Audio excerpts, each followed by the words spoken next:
Okay. Hello? Can you hear me? Hi. Hey, bud. Hello. Hey. Hey. So my name is Auxchar, Do you have like a short profile you want me to link? short for auxiliary character. I guess I'm that on Twitter or Gab or Could you send me a link? what? I mean, it's just the same username everywhere, right? Yeah. I guess I'll type it in myself. I just want to get something to to throw in there. Ox. What's your name again? Auxchar. Ah, Twitter. All right, so you do have a Twitter. So I believe we met on Gab. Is that true?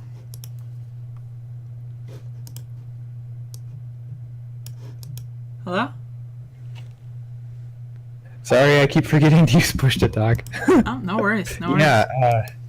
Yeah, I saw your post on Gab. Saw my post on Gab. Okay. And yeah, so I've been I used Gab before, and I kind of like forgot about it because it's like really fucking boring. And I was like, oh, I'm just gonna I like, you know what? I really like the Guns of Gab group and the 3D printing group. 3D printing. Yeah, I haven't gotten my 3D printer yet, but I will soon. I really like the idea of 3D printing guns. I think that's really cool. Oh, okay. It's actually something I really like to. I would really like to contribute to because it's kind of a relatively new technology, and I think it's really important.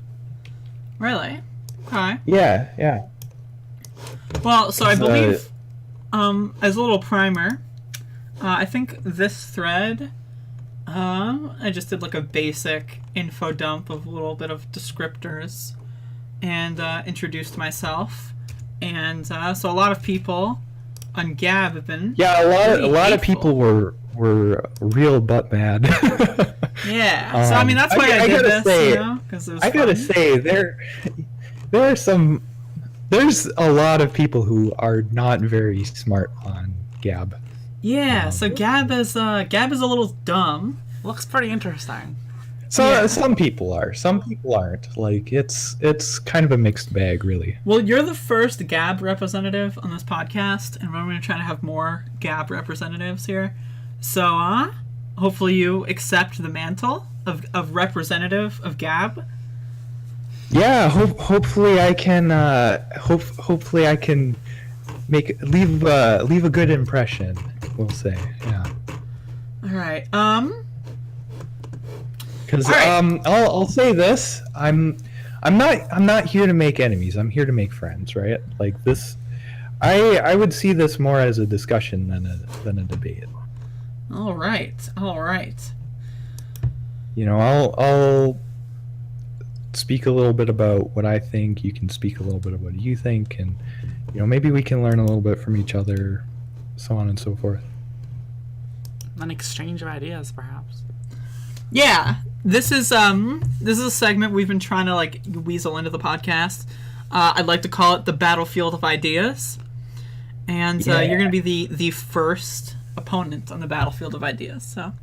But like I see a lot of that on YouTube where it's like, yeah, I'm gonna dunk on so and so, and it's like, I mean, it doesn't have to dunk. I just like fancy wording.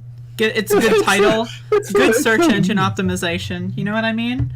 Like, and then people are going to come in here, and it's just a discussion of ideas. It's just a free and open exchange of ideas between. What did you identify as? What would you say is your political affiliation? Not necessarily affiliation, but label. Like, what would you say? So I would say I would be a classical liberal, which is kind of in opposition to like the American idea of a liberal, which is like a social liberal usually, or even socialist. I think of it very similarly to how, say, a British person would think of liberalism. Where do you live? Like country? I am from northern Minnesota. Okay, so you're an American. All right. Yeah, so I should mention this podcast is as far as I'm aware, it's not being streamed. So It is like, I being missed streamed, the but earlier we only have like portion of it. 18 viewers.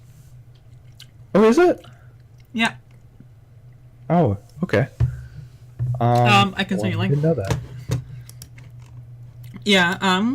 But the reason I bring that up is I missed like the earlier bit of the stream. Yeah. I haven't really watched your YouTube Yeah, videos. I wanted this to be like kind of like a blind thing, so I Yeah, wanted to have so, like just like, an open exchange of ideas with no real biases. Yeah, so the reason I bring that up is like I don't know you very well. I have no idea who you are either. You wanted to debate, and here right. I am. So that's basically what this is. I'm Andrea, and I have a co-host. She's not really talking much. She's not much Hi. of a debater, but this is Brooke. Hello, Brooke. Hi. Hello. Yeah. And yeah, this is the Speed Dogs. This is our podcast. The Speed DOS? Dogs. Like woof. Speed Dogs. Yeah, we're dogs. Yes, doggy. A woo. Yeah. Yeah. Yeah, so I was thinking maybe something to start with is like background is like so like how did you get to where you are today? How did I get to where I am today? Like yeah, so like tell me a little bit about yourself. A little bit about. Do you want my whole life story? Because I have an autobiography on Amazon for $19.99. Oh wow. Oh wow. No, I'm just kidding.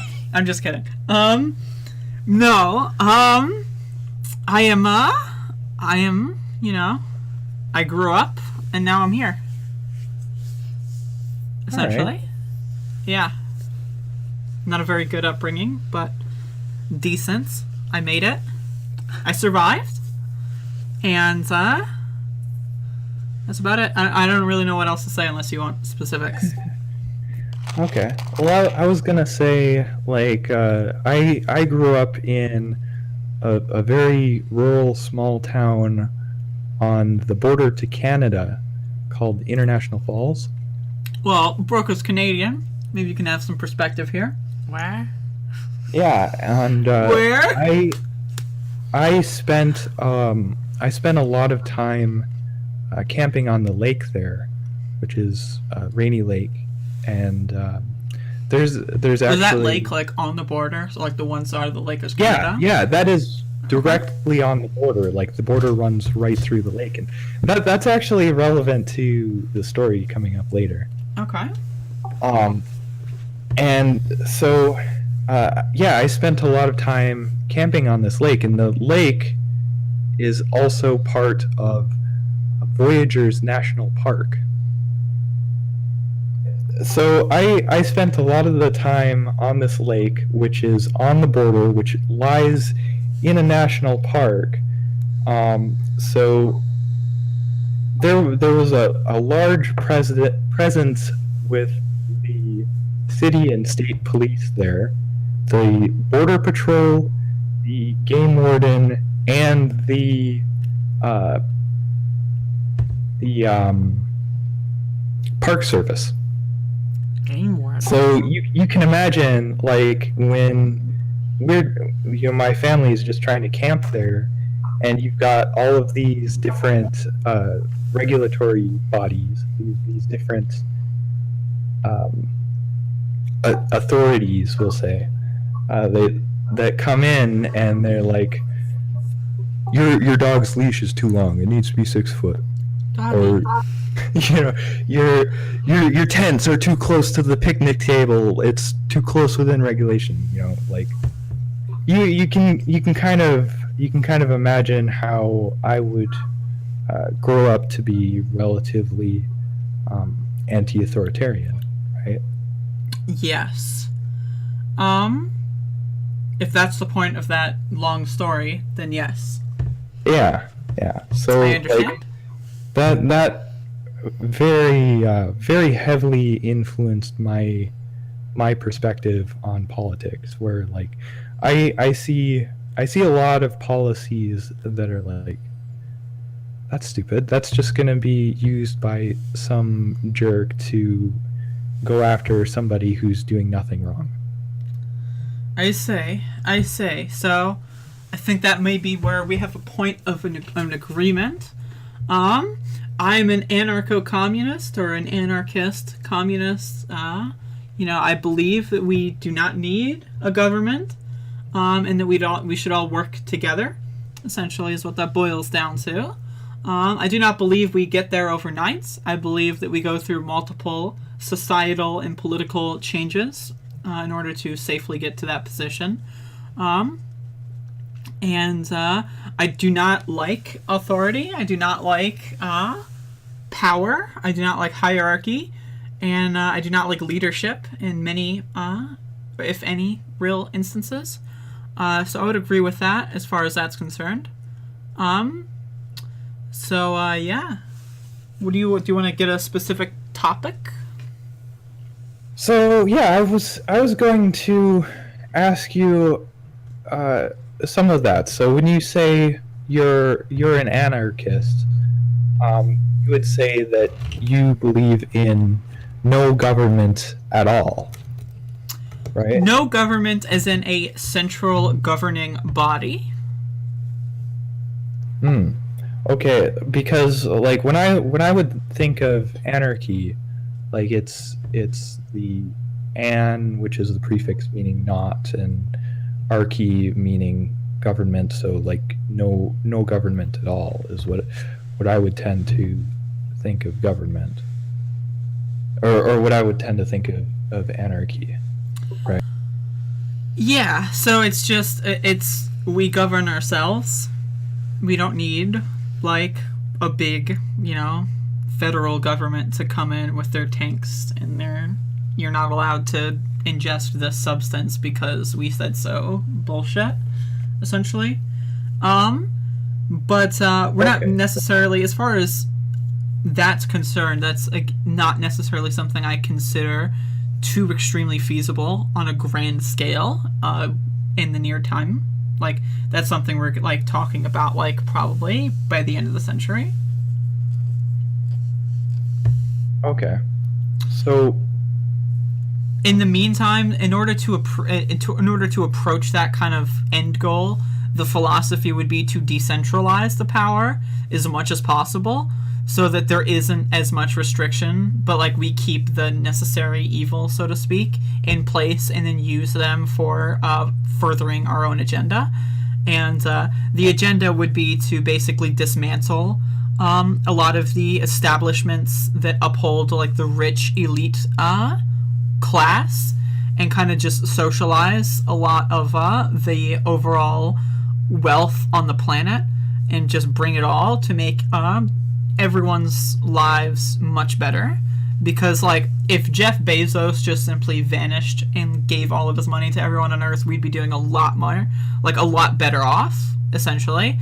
And that's the idea. And it's not necessarily the idea is to kill the billionaires, although I wouldn't mind. Some of them are pretty terrible people. But the idea is to essentially prevent a billionaire from even happening, because in order to even become a billionaire, it just requires essentially manipulating someone or screwing someone over really at all times, essentially.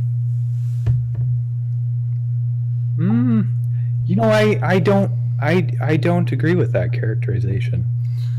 All right, this is going to get interesting. So why not? So now we get into my ideas, which is that I would consider myself a liberal, where like I am anti-authoritarian, right? Like I am opposed to government overreach, but I would recognize that there is still a purpose for the state, which is to protect individual liberty.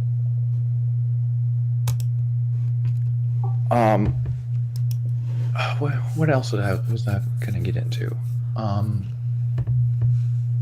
Right, the idea that So to argue with your idea that someone can't become a billionaire without manipulating people, I don't agree with that. I would say that a free market economy is characterized by mutually beneficial exchanges.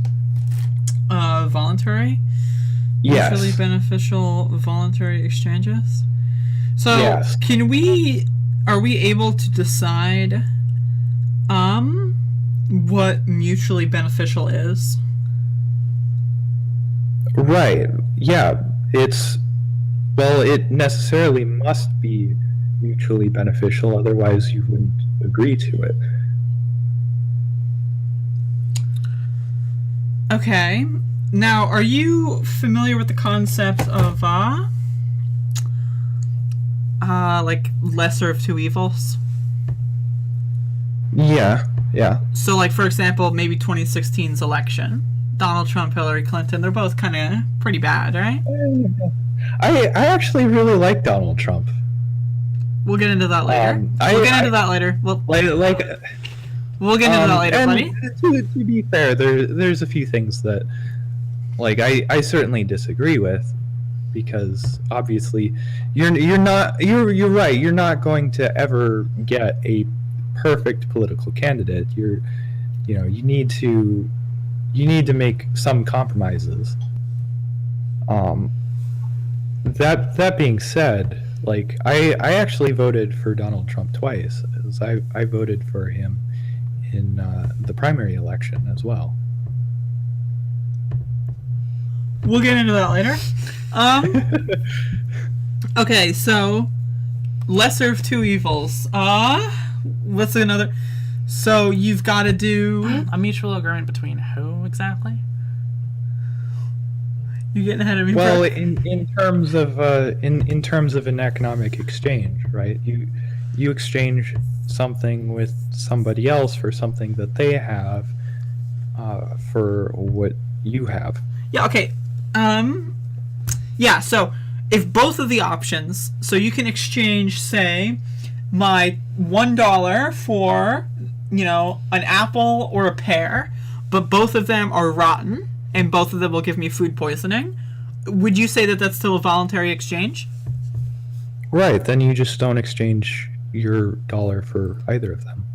But those are the only two options, and I need to eat. Well, if those are the only two options, then your dollar isn't worth as much as maybe you think it is. Right, okay, so essentially what I'm saying is there are a lot of situations where you don't have any more options. So you have either you have to work a minimum wage dead-end job, or you're homeless, and you don't want to be homeless. What do you do when you're homeless? That's rock bottom. You can't really get anywhere else from being homeless. At least it's very difficult. So you have to work a minimum wage, like, dead-end job, and you can't really afford, because say you have a kid, and that kid, say has some sort of medical specialty that they need. So you have to spend, like, extra time and care on them. So you don't have much money.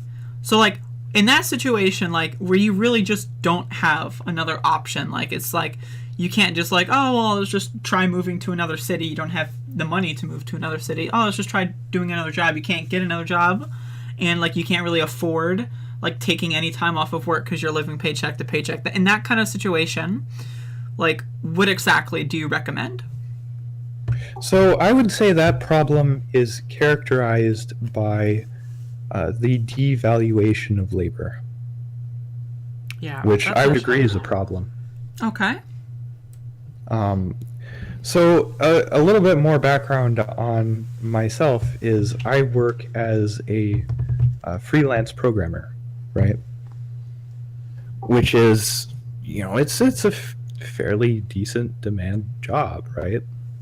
Mm-hmm. So in comparison, the unskilled labor is, at least at the moment, is less in demand, and as a result is undervalued. And I would actually say that minimum wage is a pretty bad problem for someone that's having trouble getting a job at minimum wage, because what it does is it makes it so that it's not economically viable to hire someone. Because if the market value of someone's labor is less than minimum wage, then it's not viable to hire them. Okay.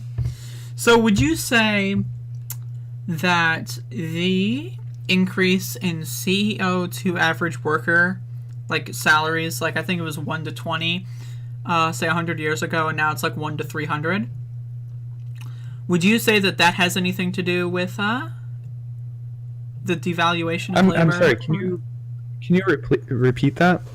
Have you heard of like, you're a classical liberal, right? So, yeah. Like, so you understand the economy, economics, right? The CEO to average worker, I'm going to get you an article here. A wage.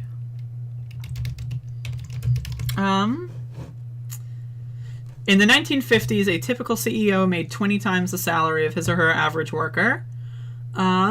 Last year, CEO paid an average, blah, blah, blah, an average of 361 times more than the average worker. So I'm going to drop this in the Discord chat. So would you consider that if the value isn't necessarily being lowered, it's just the slice of the pie that the CEOs are taking is just significantly larger? So, like, and this goes into with, like, the inflation of currency. So, like, for example, the minimum wage goes up, but, like, it's not tied to inflation. So, like, while all the CEOs are making all their bonuses and their bonds and stocks that are tied to, like, you know, growth and inflation, the minimum wage worker is like, oh yeah, I got a nickel raise. But in reality, inflation's kind of like making that nickel worth, like, you know, less than what it would be if it would have just been tied to inflation. So, do you think this is potentially something at play here? I would disagree as to the cause of the problem and what exactly is going on here. Okay. Is what I would say is that CEOs are getting paid more than they used to be, because the job of the CEO is quite a bit more difficult than in what it used to be. I mean, it's like 70 hours a week. I mean, who's willing to work something like that? You know, you see, I am. As much as they're paid, you still see CEOs quitting their jobs regularly due to work stress. Like, it is a big job. When you have a lot of money, you can just quit the job, though.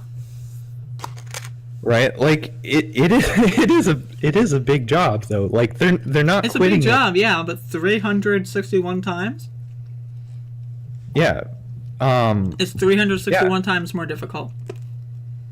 But what I would say heavily affects minimum wage workers significantly more is the market value of unskilled labor, which you can imagine that's subject to supply and demand, right? Sure. Is how much demand is there for unskilled work, and how many unskilled workers are there?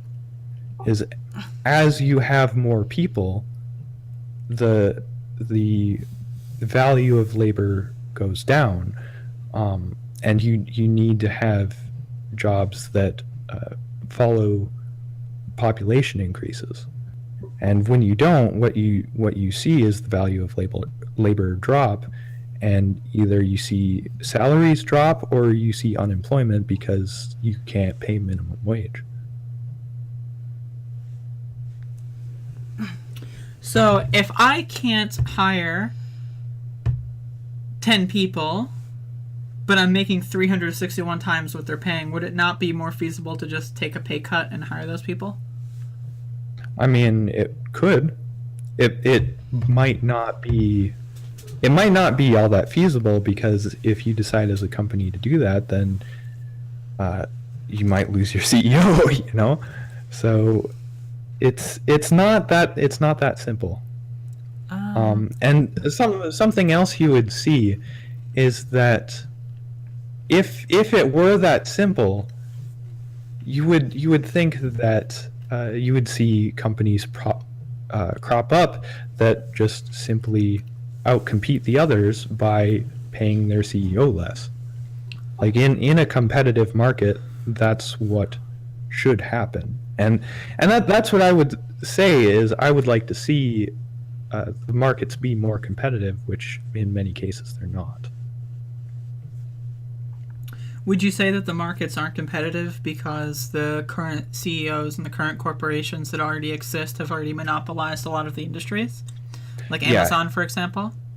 Yeah, I would say that's definitely a problem. So how do you fix that problem? I would say there needs to be some degree of market regulation, trust busting, that sort of thing. Okay, but if you apply that concept more radically to just society as a whole, like, do you see that the elites monopolize a majority of the wealth?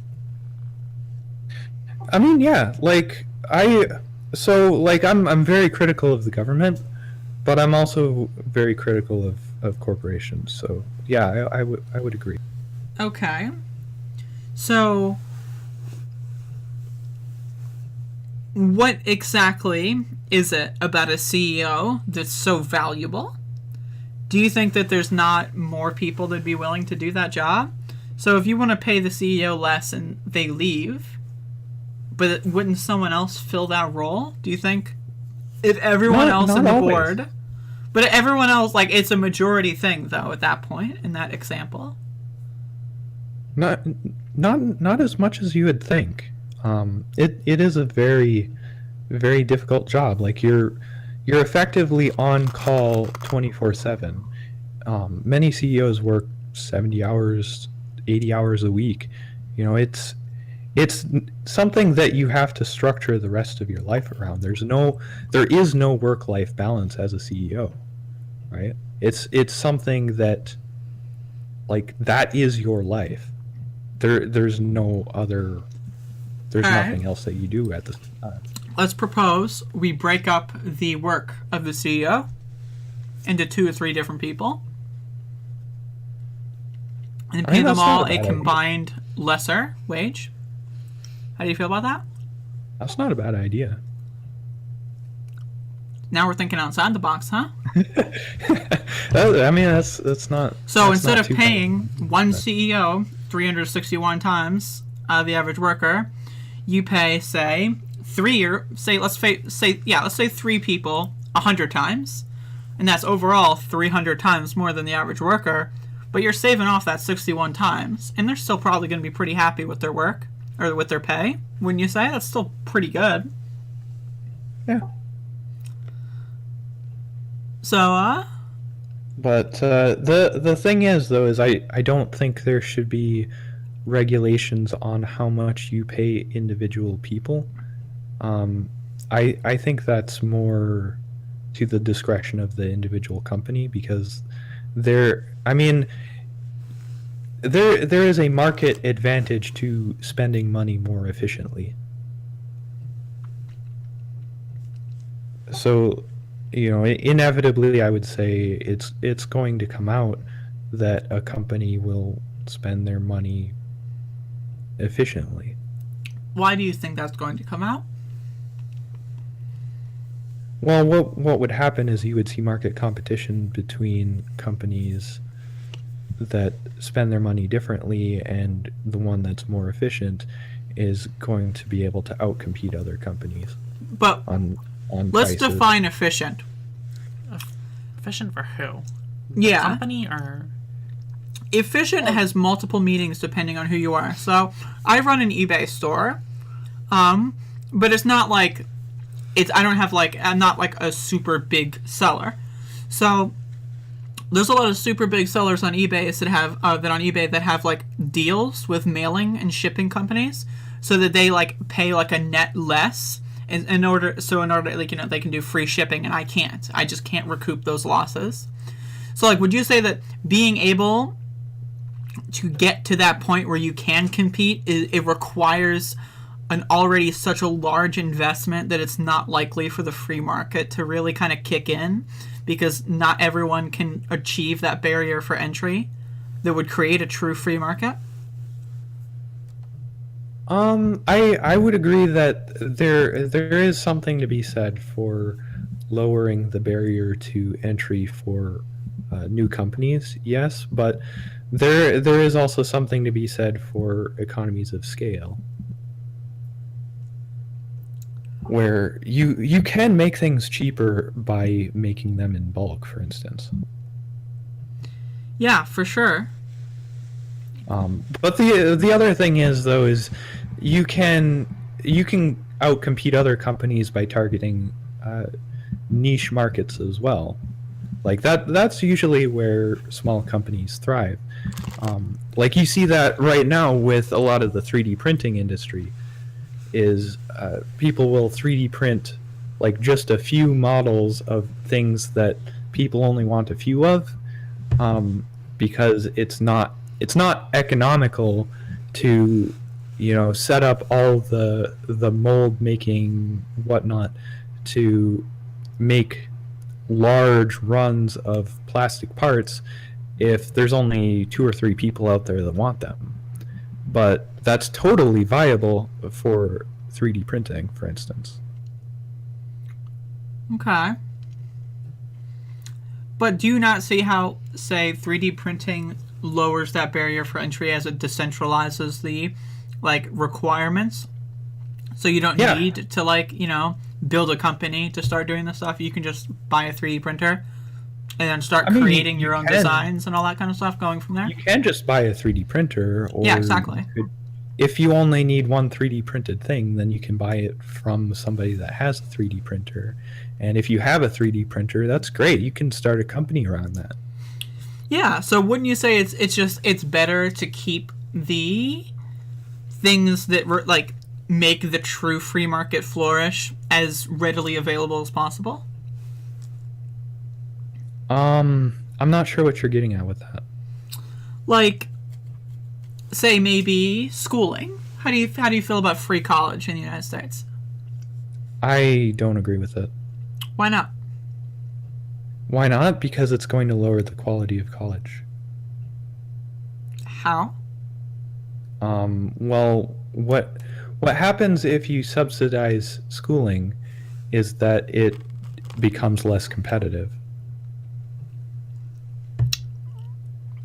Because if it's money that's coming from the state, right? It's coming from taxpayer money, then there's no opportunity cost of spending it on something else, right?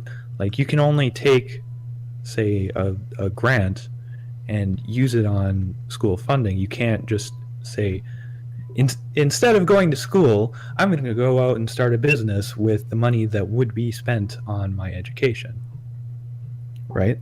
So what that means is you don't have that market choice of taking that money and putting it into something else, which means you're just going to go to college anyways, right?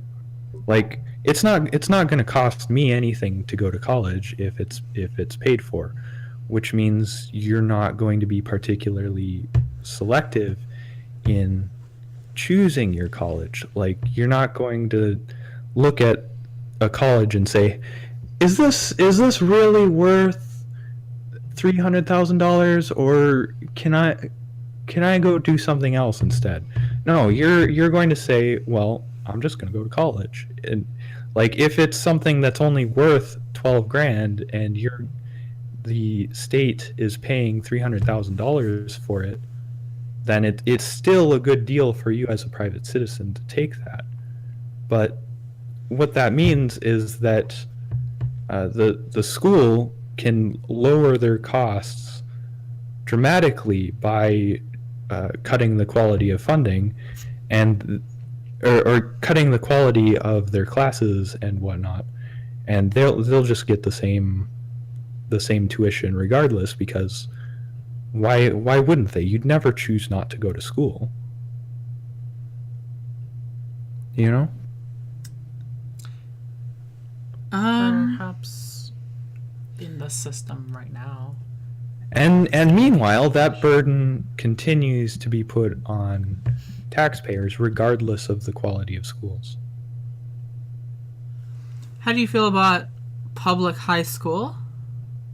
I mean, I kind of disagree with it for the same reasons. So like, I went to public high school. It was terrible. So should we just hand everyone, like, when they graduate high school, just hand them like $300,000 and say you can choose to go to school or you can choose to start a business?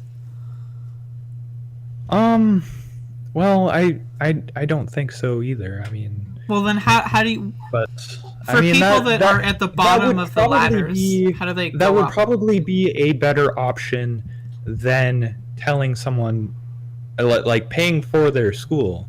I think that would be a better option. Okay. But I think there are better ways of solving that problem. What is the upward mobility solution for you? I would say loans. Right? Because it's... Have you heard of the term angel investor for businesses? I've heard like, the term, that's but something... Can you describe what that is? So that's something that's typically used in reference to startups. A lot in Silicon Valley. Like, you've seen a lot of Silicon Valley startups, right? Mm-hmm.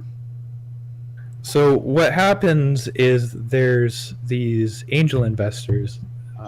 It's also called venture capitalists, mm-hmm. where they take their money and they invest it into these new up-and-coming projects as a loan, as it's at a business loan, and then these companies, they take this money and they use it to improve their business, and they get it to something that can be profitable and can produce money, and then they pay back the loan. So what happens? So everyone should be capable of going through this process?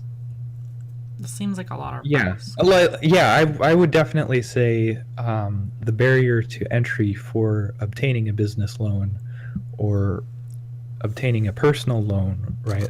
Because there's personal loans that serve the same purpose for, like, mortgages and car loans and whatnot. That's ultimately that's for the same purpose. Is you're taking this money from somebody else, you're investing it in yourself so that you can make money, and then you pay back the loan, you come out of it better off, because once you're at the end of the loan, then hey, you're making all sorts of money. Okay. What happens if you can't pay it back? Then that's what bankruptcy is for. Okay. And of course, that's also the risk you take on as an investor is you kind of have to just assume that someone's not going to default on their loan, but that's the risk you take in lending money, right? It's not you can't just invest money without any sort of risk. It's not just free money. It's there is some risk to it, and if that risk pays off, then you get the reward to it, which is having your money paid back. So, as far as upward mobility is concerned, though, as far as upward mobility is concerned, what that means is, as someone with not a penny to your name, you should be able to go and apply for some sort of loan, take the money from the loan and invest it into invest it in yourself, really, so that you can make money to pay back the loan and come out of it better off than where you started. Okay. That's a very good answer. So, should this option be available to everyone? Yes. So you're saying every homeless person should be able to apply for a loan, and then like get themselves like a small apartment and then like clean themselves up and then like, you know, like get a job and then like start contributing to society and all that kind of stuff? You think that would overall be, and like an investment in the people would overall be a better place to spend that money? Okay. Yeah. So, and the other great thing about that is the whole system that I've described takes place in the private sector, which means that the entire system can be competitive. Right? So you get the benefits of a free market economy by using that. what exactly are the benefits? Well, the benefits are primarily efficiency and reduction of waste. Okay. Right. So for example, like a lot of government bureaucracy still uses paperwork for a lot of their information processing, where it's cheaper to go with computers, right? Mm-hmm. And for the government, there's no incentive for them to switch to computers because they're going to get the taxes regardless, right? Like, you can't just say, "Oh yeah, I'm not going to start paying my," you still have to pay your taxes, right?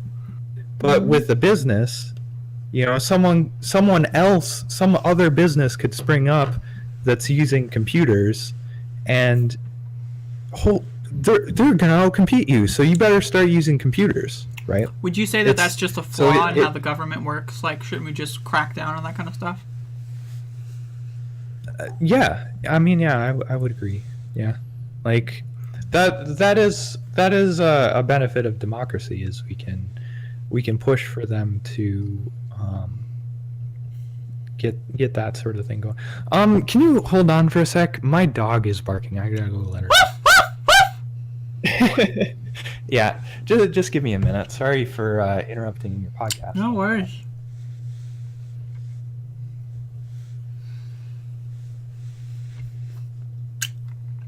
How's this? How you feeling about this? Is this good? Yeah. I got that point of agreement. Wait till I wrap this around. It's gonna be good. Watch it. It's gonna be good.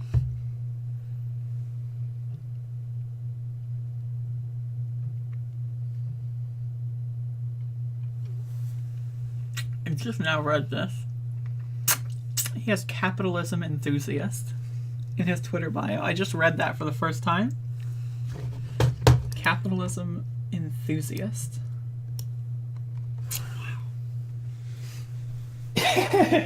Yeah. All right, I'm back. Oh, hey, you heard that? Hey, hi. Yep. Yeah. I am a capitalism enthusiast. Yes. Wow. Because I work as a freelance programmer, so I write code and sell that to people. So why does that make you support capitalism? I mean, that's the fundamental use of capitalism, is acting as a free market actor, is selling work. I mean, if I lived under some other system like socialism or communism or fascism or what have you, other systems of economics don't necessarily give you the freedom to sell your own labor or benefit from your own work in such a way. Are you sure about that? Because if okay, look, just hypothetically, if we were to have a lot of elections that would reduce all bureaucratic garbage, so there wouldn't be any overspending or wasted efficiency.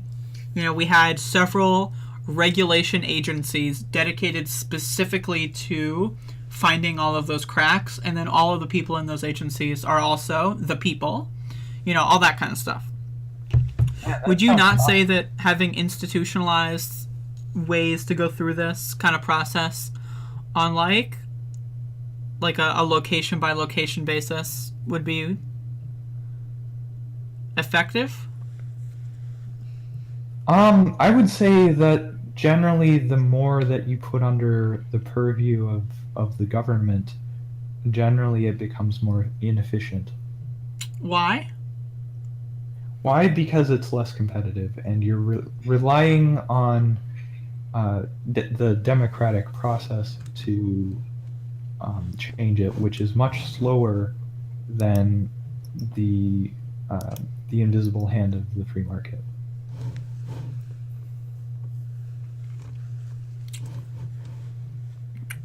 Okay. Politics is a very, very slow process. Politics is extremely slow, but does it have to be? I mean, generally, yeah. Why do you say so? Is it because it always has been? No, I would say because trying to find a consensus between so many people is very difficult using just voting. And particularly without disregarding certain people. It's a very difficult process. Okay. So... And oftentimes in democracy, you find that people vote against their own interests because something else takes a higher priority in what they're voting for. Like you mentioned that voting for the lesser of two evils. Yes. In a free market, that's not always the case. There's many choices, or you can go and start your own, or like now the problem you see companies crop up and die. And the problem is it's not a free market if not everyone is playing by the same rules. Is the problem. So my solution temporarily would be to institutionalize a way to even the playing field and lower the barrier for entry so that anyone could participate in the aforementioned free market. Because there is no problem with a free market as long as it is truly free. And in order to approach a truly free and equal playing field, I don't think capitalism is going to cut it.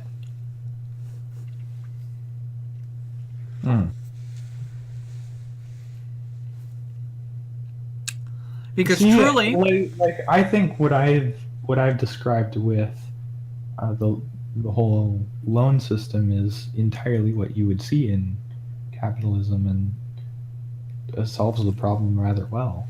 But how do you if that were the case, and if investing in the people were really like as efficient as you claim, why aren't people doing that? If the free market really does put out the most efficient product, why are homeless people still in existence? I suppose I would say maybe because they're uneducated with how the system works. In order to take out a loan, you need to know how to take out a loan. So it's their fault? Well, I mean, can you really fault someone for not knowing something? So would you say that we should make it so that everyone could know that, and everyone should be able to have access to the same playing field? I think we should maybe make it a little bit more publicized, more accessible, maybe. So, do you think if you're homeless, you can walk into a bank and get, say, a $20,000 loan to start up a business? At the moment, no. How would you propose a solution to that? Well, how the current process works is, as a homeless person, you would probably need to build your credit, right? Because that's how loans primarily work. Is there, and that's how in the how the banks would deal out loans is that's how they manage the risk is they have an idea of what your credit is, which is it's a heuristic to determine what you are able to pay off. So as a homeless person, it would be more of a process of trying to obtain some small loan and then being able to pay that off and then use that as a stepping stone to get further, bigger loans. Okay. Do you not see how unreasonable that is? I don't think it's unreasonable. So, okay, so a homeless person can go into any bank and ask for $100 and say, I'll pay this back? Yeah. I mean, that's basically what a credit card is. So when you apply for a credit card, you can just get approved instantly, and that's that? Not always, but it's very often. I mean, like, have you ever been like shopping and you're like, I'm going to buy groceries, and then at the grocery store they're like, would you like to apply for the you know? Like they're like they're reaching so far to try and get you to apply for some of these credit cards. Andrew, wouldn't you say the reason that they were reaching out to do this is to just profit off of people? Yeah, profit. Yeah, I mean, credit cards, it is a profitable business. I mean, that's the whole thing with loans is there's interest is, you know, from taking on that risk, there is a certain degree of reward to it. Would you say that it's just like a cynical kind of like motive? And that's just the thing, is it is profitable to help people like that. So if it is profitable, why aren't we doing it? We are. Interesting. Like it is commonly happening. Okay. So healthcare in America, do you support Medicare for all? Well, the problem with, I would say there's very similar problems with that as what I've described with education, right? Is when it's paid for by the state, you're not necessarily going to be looking at the costs of it. You know, like they could charge you $3,000 a pill and you're still going to accept it because it's paid for by the state, or it's paid for by, you know, there's actually similar problems with insurance, which is also entirely privatized as well. But the thing about that is it raises your premiums for insurance, and then you know, insurance becomes competitive, and it's like, well, which one am I going to go with? The one that actually pays for the $3,000 pill, or the one that doesn't? And what ends up happening is you go for the one that doesn't, and then that $3,000 pill isn't covered. Yeah. So instead of doing all that, you just get the pill, and it's not $3,000. It's like free. No, it is still $3,000. No, it's not. No. It's not free. It's paid for by the state. Do you think a lot of the medications are really the prices that they go for? In raw value? I think a lot of it is priced predatorily because there is some degree of state payment and some degree of the insurance industry isn't as competitive as maybe it could be. Particularly because of like selling across state lines and whatnot. Okay. The reason I ask about Medicare, so you got your business up and running, you stopped being homeless, right? You finally got your apartment, you got a stable job. Oops, cancer. What are you gonna do, right? It's just you couldn't help yourself. So, did you know that 42% of people diagnosed with cancer go bankrupt in the first 2 years?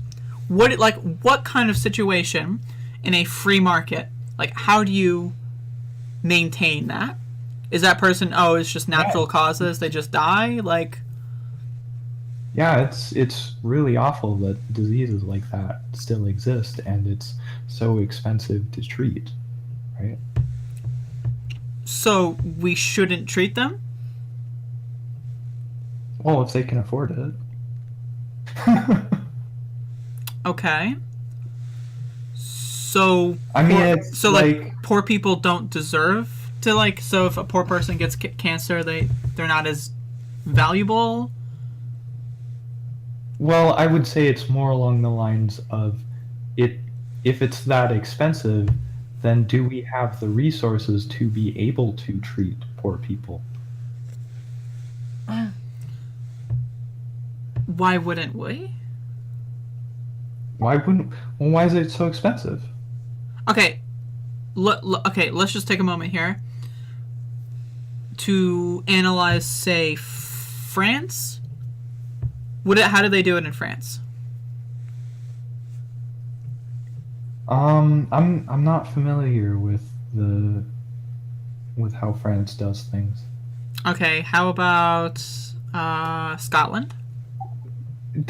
Wait a minute, France. Isn't France having like a shit ton of riots over taxes at the moment?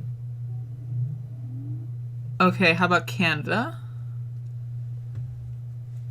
I think I've heard from Canada that you need to like wait for months and months for Months for treatment. what? Like if you try and schedule with the doctor, like a ton of time because their system is really heavily overburdened. No, you can get in pretty quickly. This person lives in Canada. Like a lot of from what I've heard, a lot of Canadians actually come to the U.S. for treatment. Isn't it just if you need the care, you get the care? And so, like, a lot of people, when they do things that they don't need, but they just want it, they go to America? Isn't that how it works? I have never heard of anyone going to You America. would think for so, healthcare. but if you set it up so that it's if you set it up so that it's like if you need the care, then you can just get the care, then a lot of people are going to go into it, and then the systems aren't as the systems get overwhelmed. Do you think that if more people could live, and more people could be educated, and more people could become doctors, that maybe that wouldn't be as much of an issue? Right, but then it would also be cheaper. Okay. Because as you increase supply, then the cost goes down. Sure. So you can look at everything with the lens of, like, cheaper And better. that's the great thing about it too, right? That the value of healthcare is so high. Like, it's actually a really good idea to go into that field because it's so heavily overpriced at the moment. And what the net effect of that is that the supply of healthcare will go up, which means the costs will go down as people rush in to fill that void.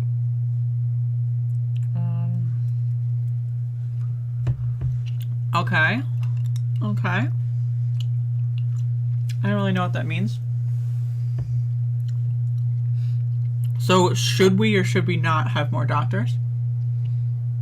Yeah. I would thoroughly encourage people to become doctors. It's So what if people really want to good become approach. doctors but can't? But can't, then don't become a doctor. Like if there is something preventing you from becoming a doctor, then don't. They become a just doctor. can't. If Like, you can choose to become a doctor, it's not a bad idea because So- it makes the crux of our argument and the crux of our disagreement is the if you can choose and if you're able, which I think is what distinguishes a classical liberal, which I don't really know what the difference is between a liberal and a classical liberal. They're both identical as far as I'm concerned. right. So the distinction I would make is I would call myself a classical liberal to distinguish from a social liberal. So you don't like gay people?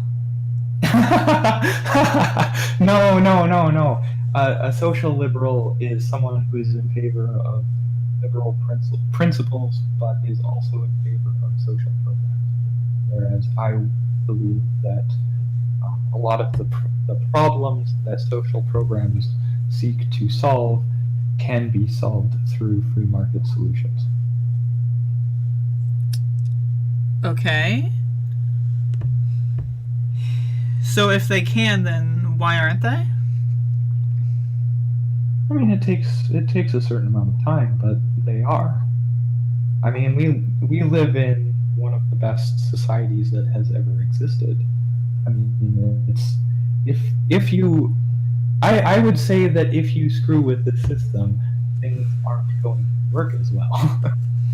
So would you say that you just have inherent faith in the system that's kind of unfounded and that you can't explain? No, because like I've seen it working. Right? Like it just like you can, it is demonstrable how the system works, and like I just explained a lot of it to you. There is a lot more to explain. Like it's a very, very complicated system. It's not something that's so it's not very it's not very obvious how a lot of things work in the free market. But something I would say is it's excellent that it's decentralized, in that a lot of the decisions that are made in the free market are made by individual actors rather than by a top-down authoritarian controller. So do you automatically associate the government with top-down authoritative control then? Is that a disagreement that we have? Generally, yes. So do you not see how the government could be structured in a way that it's not top-down authoritative controlment? Because the brands of communistic ideals that a lot, and I would say a majority of the most further leftist people believe that we don't want a central governing body. We don't really want, like I said, I'm an anarcho-communist, so I want the people in areas to govern themselves efficiently and effectively. So in order to do that, you don't need to have a, person in a suit in Washington, D.C., like, pushing a stamp on something.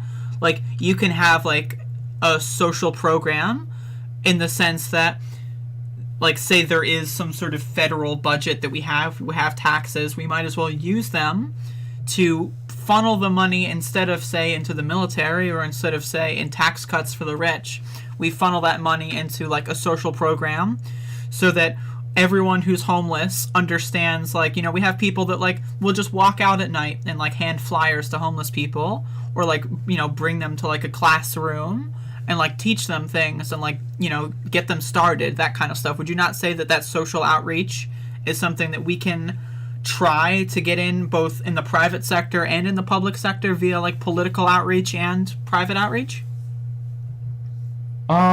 So there's a few things there that I would take note of, which the first is when you say the government could be decentralized by having individual areas govern themselves. I would still call that a centralized government, but only for those individual areas. So, like, it could work that way. Yeah, like that would still be a centralized government. It's not. It's centralized. The thing there would be like the freedom of opportunity and choice from community to community. Whereas like capitalist actors are at the individual level. Like you and I make decisions that affect the economy by how you choose to spend your money. Right. Well, the other thing I was going to get at, what was the next one?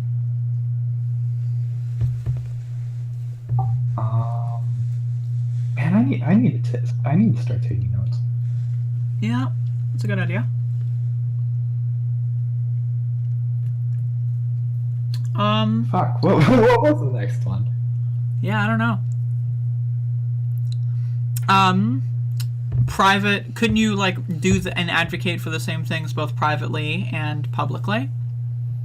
Shouldn't you like try to promote social programs both in the public sector and politics, and then also in the private sector try to get involved in being the people at the forefront of those social outreach kind of things? Wouldn't doing both be kind of like... I would prefer to have as little done in the private sector as possible, or as little done in the public sector as possible. Excuse me. But okay, so the public sector can fund the private sector, can they not?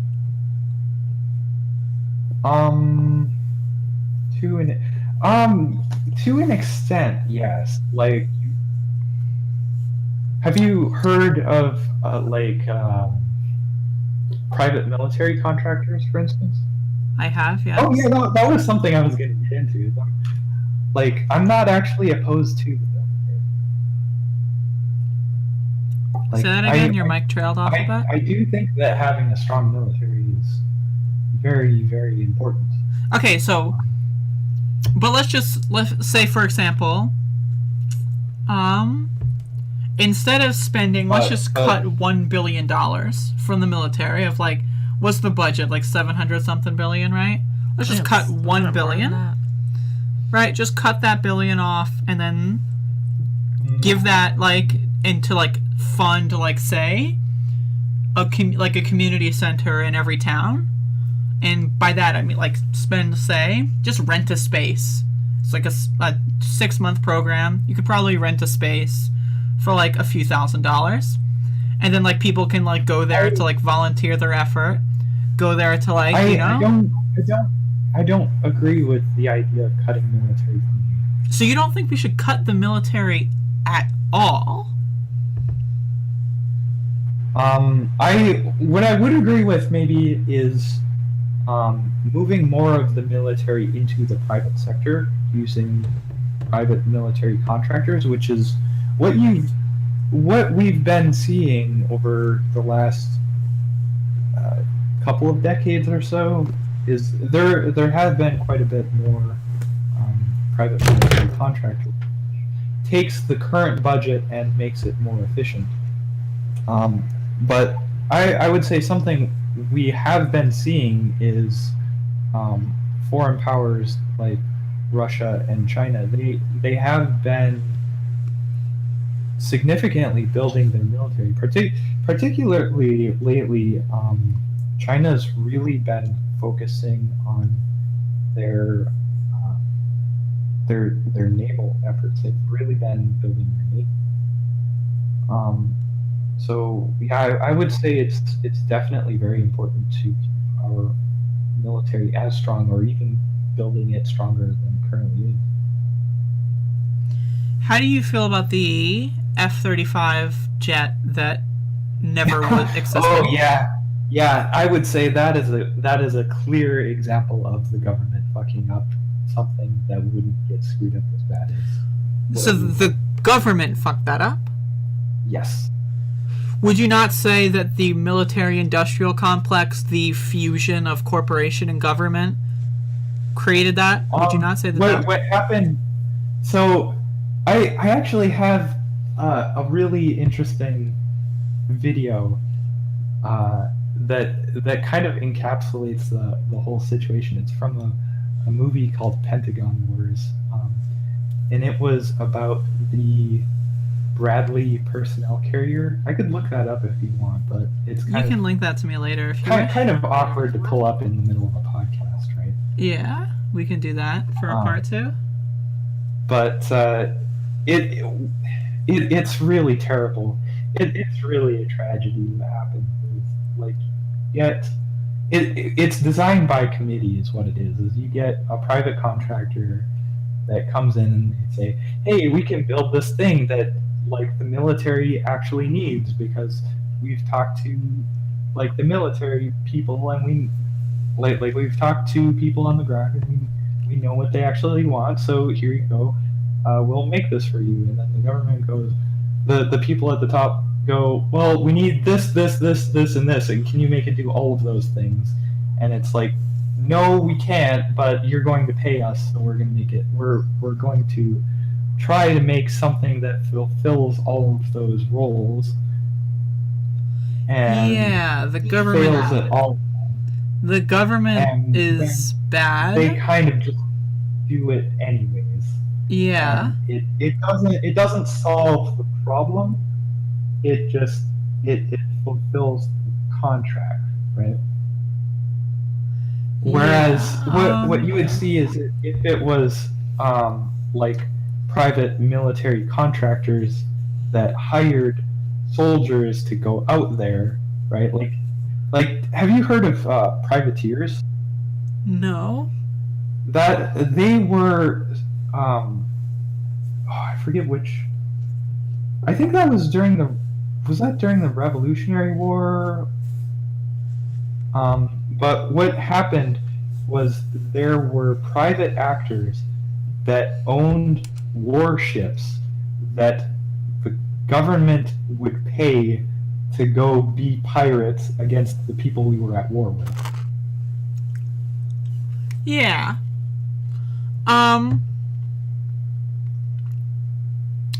Yeah. Okay. A business militia actor, basically.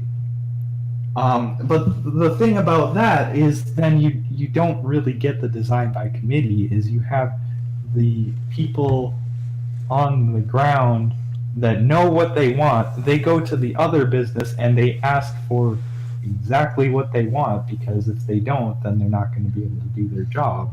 So why And can't so the government can pay people to do things then militarily, Yes. but not when it comes to school. That's what I would say. But not when it comes to school or healthcare.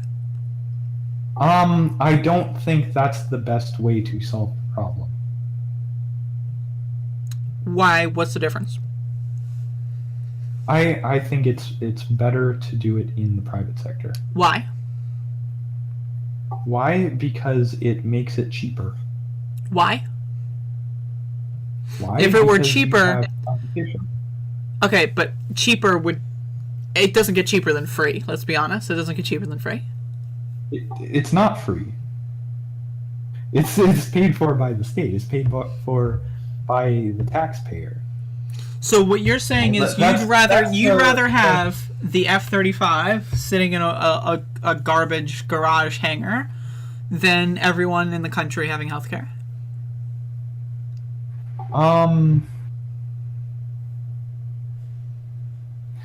That's a good trap there. That's a good trap there. No, yeah, I'm good at this.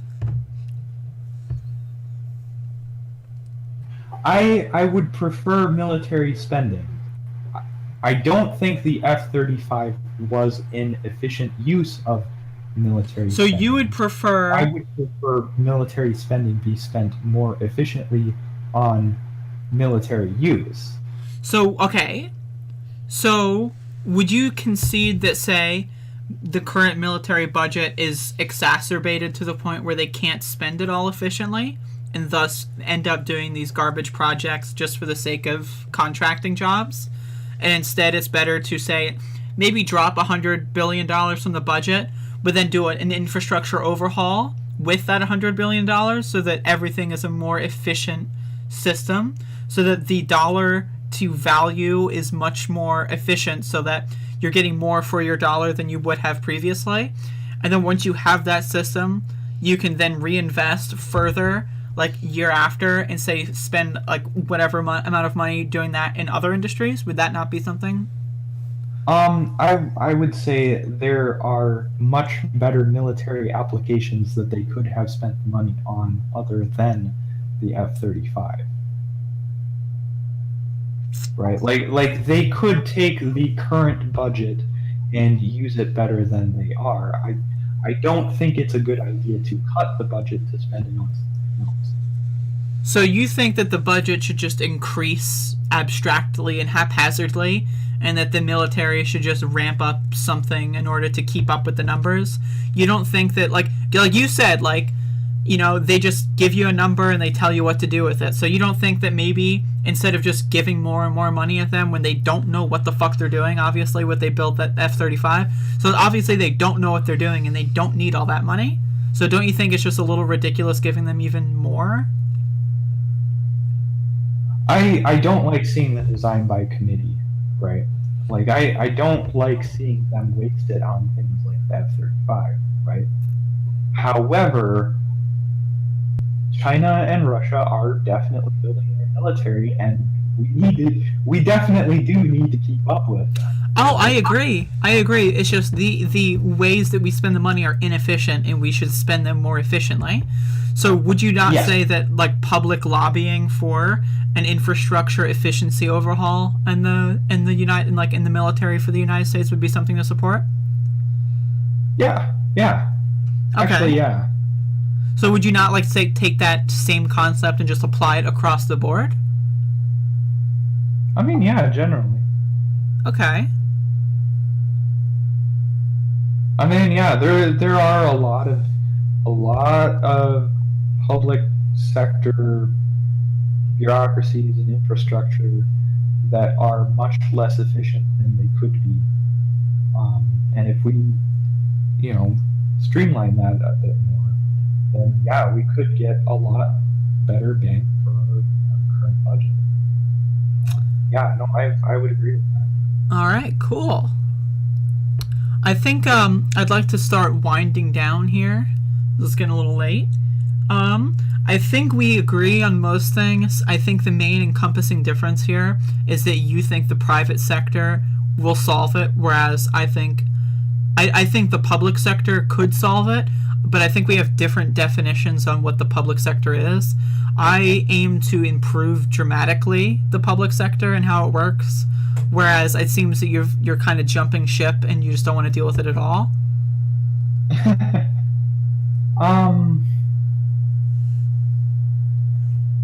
I mean, I would like to improve the public sector, right? And like I would agree. I guess there definitely is some legitimacy to the public sector, right? Like, I'm not an ANCAP, right? I'm not an anarcho-capitalist. I do believe there is necessity to the state, which is to protect individual liberty. So like there is a necessity to the state. There is a necessity to the public sector, and by extension, there is a necessity to make the public sector efficient. But where I think we disagree is, do we want more of our social our society's infrastructure to exist in the private sector, or do we want it to more exist in the public sector? I would say I believe it would be more efficient, more cost efficient, and with better decision making in general if it were handled in the private sector than if it were handled in the public sector. Okay. Either way, you can understand that there is a significant current systemic problem with how things are currently being handled.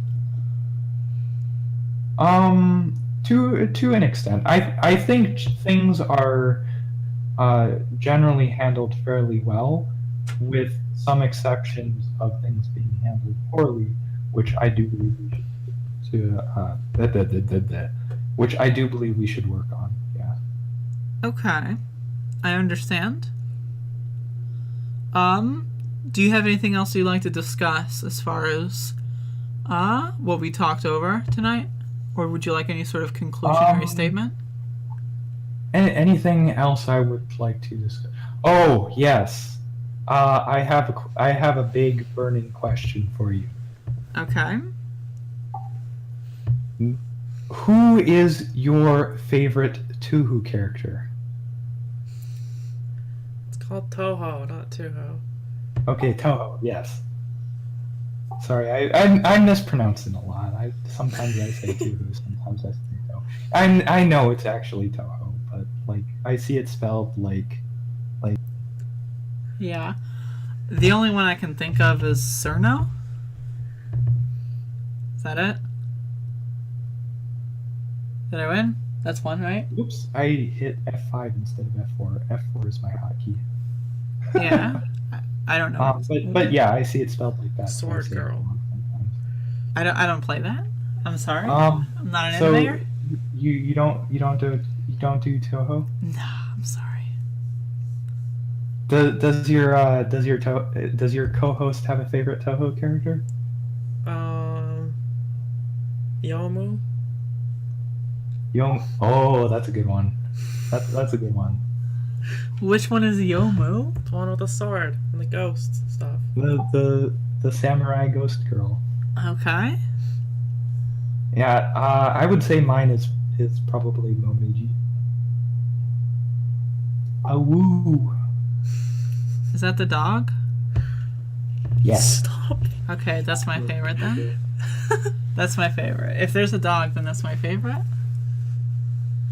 I don't know that though, so I'm not familiar with the content or subject material.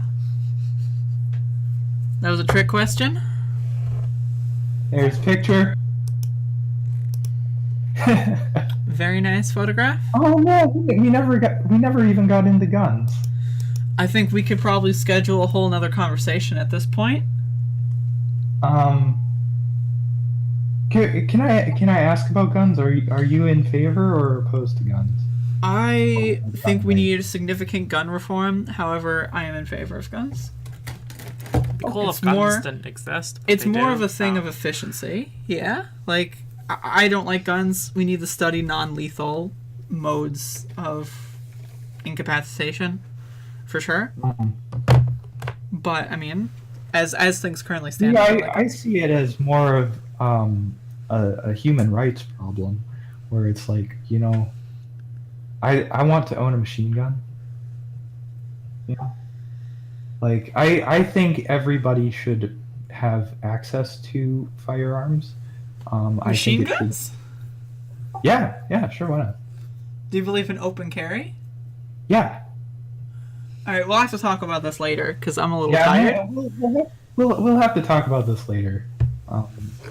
Okay. Yeah, we can schedule a later discussion for just firearms, maybe. Sure. I have a lot to say about firearms. Sure. We can totally do that. Yeah, that should be fun. Yeah. But for now, I think this will probably wrap us up.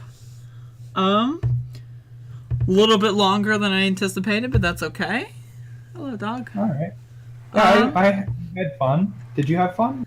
Yeah, I mean, I thought it was pretty good. I feel like I we have a think it lot was, of learning to do. I think it was rather productive. Good representation of Gab. You did a good job. Yay, I did good. Yeah. Gab on. You have anything else to say? Do you have anything you want to advertise? Anything I want to advertise? Not particularly. Subscribe to PewDiePie. All right, we're cutting you. All right.